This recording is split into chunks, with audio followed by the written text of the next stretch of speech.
Гаяз Исхакый көз. Доктор да, Гөлсем дә шул манзара астында изелгән кебек катып калганнар иде. Күзләрен еракка таба теккәннәр дә калганнар иде. Икесенең дә күз алдында элгәреге көннәр үтә иде. Элгәреге татлы өметләр, тәмле хыяллар, манзаралар кичә иде. Әнә бу җирдә алар икәү генә балыкка килгәннәр иде. Гөлсем алсурак бер күлмәктән, чәчләре бераз тузгыган көенчә шул ярга утырган иде. Әнә теге таштан битләре янган топ-таза егет Хәлил икенче кармакны суга салган иде. Гүя судагы көмеш балыкларны эзләгән кебек, бер-берсенең күзләрен эзләгәннәр иде. Судагы шәүләләргә әллә никадәр сүзләр сөйләшеп, мәхәббәтләрен белгерткәннәр иде. Әнә шунда менә Гөлсем тагы кармагын тартты. Аның җибенең очында ялтыраган көмеш балык сикеренә су өстенә чыкты. Менә ул тагы өзелеп шылт итеп суга төшеп китте. Менә тагы сутынды. Тагы бер-берсен күрделәр, тагы елмаештылар. Ихтиярсыз куллары кулга очрады.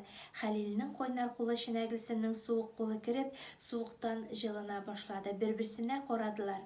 Хәлил, менә шунда бит без бергә балык тоткан идек, диде Гөлсем. Әйе, шунда, диде дә сүзен дәвам иттерә алмады, күзеннән яшь мөлдерәде. Мин сезнең алдыгызда гаеплемен.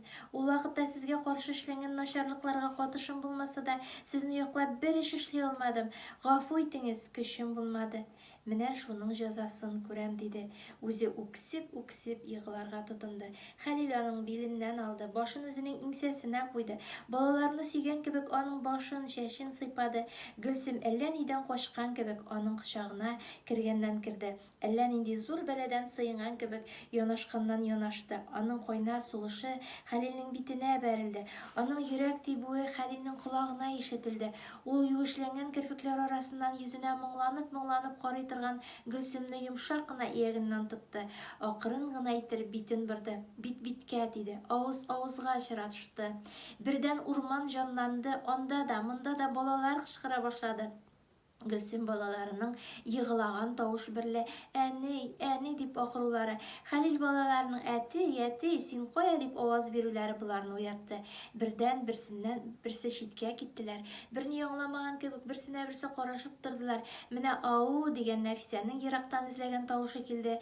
Гөлсем куркып селкенеп китте. Хәлил әү дип сузып җавап бирде. Гөлсем куәтене туплады. Көчләнеп тагы форсатны качырмыйм дип, мин һәрвакыт сине сөйдем. Хәзер дә сөям, диде. Хәлил җавапка авызын ачарга өлгермәде.